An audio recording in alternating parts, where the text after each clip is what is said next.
Once you know the treatment techniques to get really deep and specific with the zones, then how you'll mostly use these relaxation techniques is to mix them in throughout the session, some as warm-up, some as transitions, and some to end. A lot of these techniques that you've learned so far are really about range of motion and warm-up.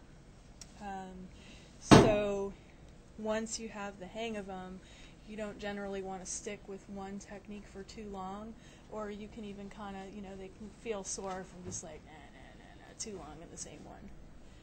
But, you kind of do them longer while you're learning them. One thing about this technique is you really want to squeeze in toward the midline of the foot. So both hands squeeze in so that you use enough pressure so that when you do the little back and forth flapping motion, that you're really getting these metatarsals to actually mobilize, which is just a fancy word for move around. So you want to actually be increasing the range of motion and flexibility with their foot as you go, and as you warm up, it will do so more and more. The calcaneus is moving around and her leg is moving around, so that's more important than the flapping, and so that you're squeezing. So I can do like one area for a while and then kind of just move down a little bit and move down a little bit, so I'm getting the whole foot. And you see I'm kind of having to move where on my hands I'm doing it just to get a good grip. The diaphragm line, you've got the harder skin on the ball of the foot that makes a little heart shape, and so that's the line that you're following. You want to pull over far back enough so you're supporting broadly all the way from here to here. So it's not the toes. That's the biggest mistake people make, is just pulling over the toes. You want to pull all the way over from here to here and have your thumb supported, so you want to rest it on a loose fist, a loose relaxed fist, and you're pulling over to get some nice pressure and movement along that line. And that corresponds to your diaphragm at the base of your lungs, so it can help facilitate. And then you just work your way across. So I press my thumb in, I pull down, I release. My thumb moves over, I press down. So both are going in at the same time. So this is the one of the wave. And you just kind of have to alternate your hands so that you can get a wave-like motion of the foot. And you can use your knuckles and really press in there. But people kind of make the mistake of making it more of a rocking motion. And you just want to get the wave. And then once you've done an area, you can move where your knuckles are rested and do it again. This is pretty hard to do that, so try to get it from further up, and you can even use your whole body. That's a lot easier, and then you can just lean into it, but this is definitely too hard. You can even use a totally flat fist, but part of what's nice about this stroke is getting a nice deeper pressure. Do you like that way better? Yeah. But yeah, you can lean in with your whole body. So this is one where there's these two little divots right here, and you put this part of the thumb, you see there's a bone right there, and you nestle it in there, and you squeeze your hands in that direction firmly but not painfully, but firm enough so that when you go like this, you're not sliding over the skin, that you're actually staying in that little divot, and it's just flops around the foot in a way that loosens the ankle. Making a C-clamp squeeze of the just above her calcaneus or her heel bone. There's good leverage there, and I'm pulling, and you can see how that movement goes all the way to her hip.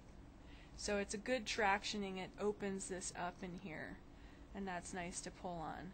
You can pull like one long motion, or you can pull like a series to just kind of loosen up the area.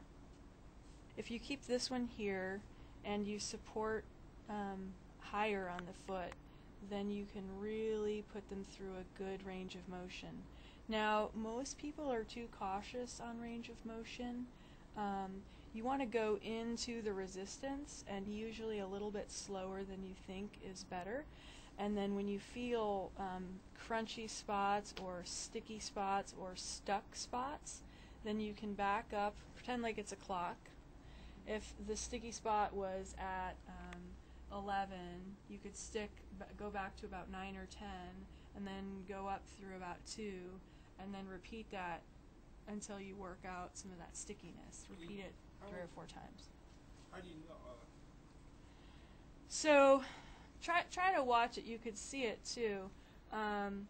Right there, I'm moving okay, and right here I'm see there's resistance that's more right there.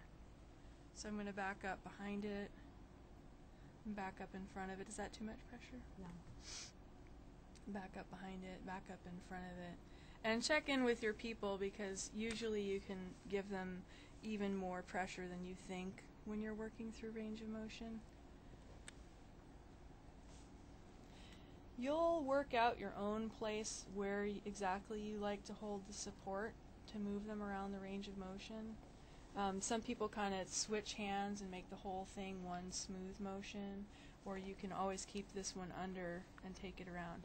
Then you want to go in the other direction. So again, I'm adding that nice traction. And when you add traction, you know, I can lean back with my whole body. So as I'm going into this part of the swoop, I'm leaning back with my whole body.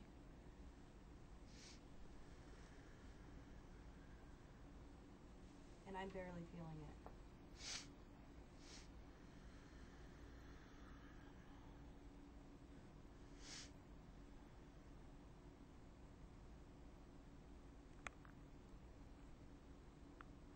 The positioning of your thumb right there, when you seems like you kind of Where I go, there's kind of more like ups and downs in different places. I have to push to find that tension place. So like I'm pushing more on this part of the foot as I'm in here, and then as I come around I'm pushing here. And it's not like an exact science, like you don't have to memorize exactly where I'm pushing, but feel as you go around, where does it make sense to really push on the foot to reach the end of that motion. So this is kind of just like squishing, mushing, rolling your hands together to move around the bones. So once again, you're not just thinking about the skin and the muscle or fascia. You want to actually like feel where are the bones like stiff or stuck, and kind of roll around and free up that movement. And see, I'm taking that all the way up to where the metatarsals meet the phalanges, and rolling all the way up there. And my bottom hand is kind of a mirror.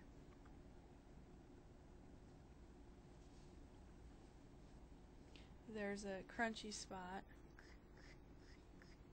So I would like do that a little bit longer and kind of work around it to work out the whole crunchy spot. And just change your angle and your approach to make sure you're getting all the spots. But you can see that crunchy spot was right here. You could see that in the posture of her toes.